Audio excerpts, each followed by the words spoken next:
Presiden Prabowo Subianto mengajak warga untuk meninggalkan penggunaan atap seng. Atap seng mudah berkarat dan menyebabkan sejumlah penyakit. Presiden menganggap bangsa Indonesia sudah lama menggunakan ijuk dan genteng. Sudah kena kanker paru-paru.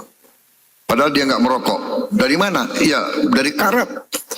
Dari asbes, dari macam-macam. Aslinya bangsa Indonesia tidak pakai seng. Kalau perlu kita kembali pakai ijuk. Kembali pakai rumbai. Kalau tidak kita harus cari. Rakyat kita dari dulu bisa bikin genteng kok. Genteng bukan teknologi baru. Rakyat kita dari dulu pakai genteng. Seng ini cepat berkarat. Karat ini tidak baik untuk kesehatan. Begitu banyak nanti penyakit paru-paru tanpa kita sadari. Orang-orang muda sudah kena kanker paru-paru. Padahal dia nggak merokok. Dari mana? Iya, dari karat. Dari asbes, dari macam-macam kimiawi. Jadi saya anjurkan gubernur, bupati, wali kota, ya, semua instansi di bidang masing-masing, lestarikan alam, jaga kebersihan. Hasan Nasbi, penasihat khusus Presiden bidang komunikasi, menegaskan di negara demokrasi semua orang bebas berpendapat. Presiden juga menerima dikritik tanpa mempersoalkannya. Besar itu. Melalui media sosialnya, Hasan Nasbi mengungkapkan label sebutan kritikan, bahkan mungkin prejudis yang pernah disampaikan oleh kelompok kritis selalu diterima oleh Presiden tanpa reaksi berlebihan. Semua kritik diterima mulai dari yang agak sopan sampai tidak sopan. Menjadi ekonomi. Label, sebutan, kritikan, bahkan mungkin prejudis yang pernah disampaikan oleh teman-teman yang mengaku kelompok kritis ini terhadap Presiden Prabowo. Coba sebutin aja. Dari mulai yang agak sopan sampai yang paling nggak sopan kan pernah disampaikan oleh mereka. Kata-katanya terhadap Presiden Prabowo. Tapi kalau Pak Prabowo bilang londo ireng, langsung meradang-meradang. Langsung marah-marah. Seolah kita tidak bisa saling menyampaikan pendapat satu sama lain. Padahal di dunia kritik, di dunia kebebasan berpendapat, seharusnya kebebasan berpendapat itu berlaku dua arah. Anda boleh mengata-ngatai pemerintah, tapi pemerintah juga boleh dong mengkritik Anda.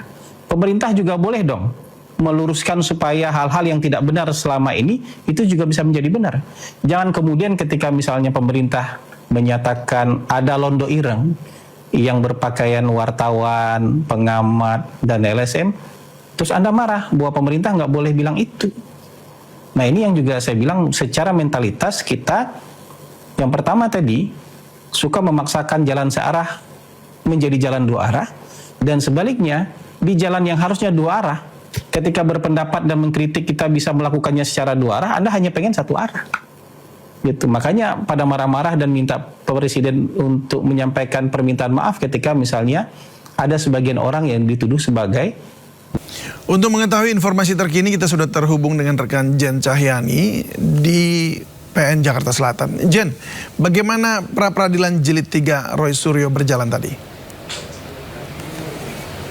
Ya, baik David dan juga pemirsa, untuk pra-peradilan Roy Suryo yang ketiga ini yang menuntut ganti rugi kepada pihak termohon yakni Polda Metro Jaya nanti akan dilanjutkan pada pukul 17.30 atau setengah 6 sore waktu Indonesia Barat. Kalau kita tadi sempat mendengarkan pada sidang siang tadi dan juga wawancara atau pernyataan yang disampaikan oleh pihak kuasa hukum Roy Suryo dan Roy Suryo itu sendiri, memang untuk pra-peradilan kali ini yakni menyangkut dengan permohonan ganti rugi senilai 206 juta rupiah, di mana ini termohonnya yakni dari Polda Metro Jaya buntut atas putusan yakni di mana penahanan dari Roy Suryo ini diputuskan tidak sah oleh majelis hakim, yang kemudian dari pihak Roy Suryo menuntut ganti rugi sebesar 206 juta rupiah kepada pihak termohon yakni Polda Metro Jaya. Dan juga dari pihak termohon tadi sudah menyampaikan kalau Polda Metro Jaya sebagai termohon ini menyampaikan atau meminta kepada majelis hakim untuk menolak permohonan ganti rugi tersebut. Alasannya yakni nilai yang diajukan oleh pihak Roy Suryo yakni senilai 206 juta rupiah yang merupakan kerugian material, kerugian imaterial juga, ini tidak bisa dikonversikan kepada atas penahanan yang kemudian tidak sah. Jadi dari Polda Metro Jaya menyatakan kalau tidak bisa dihitung secara imaterial, yakni senilai 100 juta rupiah kalau dihitung dan dikalkulasikan sehingga semuanya jumlahnya 206 juta rupiah. Dan mereka dari pihak Polda Metro Jaya menyatakan kalau hal tersebut atau kalkulasi tersebut tidak objektif. Sementara dari pihak Roy Suryo menyatakan kalau kerugian imaterial yang dirasakan atau yang didapatkan ini menyangkut terkait dengan pada saat penahanannya, yakni Roy Suryo mengatakan kalau ada perlakuan yang buruk dari pihak Polda Metro Jaya pada saat Roy Suryo ini ditahan maupun pada saat pemeriksaan kesehatan dan juga yang pada saat itu sempat juga dirawat inap. Namun Roy Suryo mengatakan kalau ia sempat diperlakukan secara paksa pada saat pemeriksaan kesehatan dan juga penahanan seperti itu, baik itu pemaksaan menggunakan rompi oren, borgol dan lain sebagainya, dan juga pemaksaan pada saat melakukan pemeriksaan atau di rumah sakit ini diseret paksa begitu untuk ditahan oleh pihak Polda Metro Jaya, dan ini masuk kepada kerugian imaterial menurut pihak kuasa hukum Roy Suryo, dan ini dikonversikan atau dikalkulasikan untuk penggantian ganti rugi yang diajukan kepada pihak termohon yakni Polda Metro Jaya. Dan nanti pada pukul 5:30 sore, David dan pemirsa, kita akan mendengarkan bagaimana respon dari pihak Roy Suryo. Kalau tadi kita sudah mendengarkan dari pihak termohon yakni Polda Metro Jaya yang meminta untuk majelis hakim menolak permintaan atau permohonan dari Roy Suryo, nanti kita akan mendengarkan dari pihak Roy Suryo yang akan berbicara di ruang sidang kepada majelis hakim bagaimana respon mereka terhadap respon dari Polda Metro Jaya atas permohonan yang diajukan Roy Suryo yakni ganti rugi sebesar 206 juta rupiah. Sementara itu, David. Baik Jen, kalau begitu kita tunggu update selanjutnya. Selamat bertugas kembali. Dalam kasus korupsi Bupati Pemalang terungkap seorang staf administrasi KPK menjadi salah satu tersangka pemerasan. KPK menegaskan akan menindak kasus ini tanpa pandang bulu. Jadi kemudian telah menetapkan 4 orang sebagai tersangka. Dalam kesempatan ini KPK sekaligus menegaskan bahwa setiap penanganan perkara yang KPK lakukan dilakukan secara objektif, transparan dan akuntabel, termasuk apabila perkara itu juga melibatkan oknum KPK itu sendiri.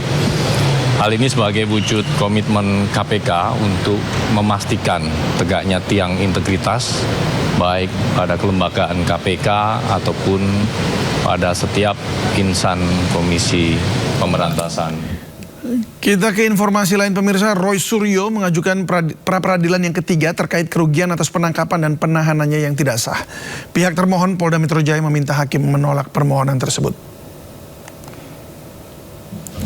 Pra-peradilan ketiga Roy Suryo digelar di Pengadilan Negeri Jakarta Selatan dimulai pada Rabu kemarin dan hari ini sidang kembali digelar. Pihak termohon Polda Metro Jaya meminta hakim menolak permohonan ganti rugi oleh Roy Suryo. Alasannya tidak sahnya penangkapan dan penahanan Roy Suryo tidak otomatis membuatnya berhak memperoleh ganti rugi. Menurut termohon, Roy Suryo tetap wajib membuktikan kerugian tersebut. Pengawasan yudisial. Di samping itu, penyidik juga dibebani. Penting adalah kenapa imaterialnya itu memang 100 juta.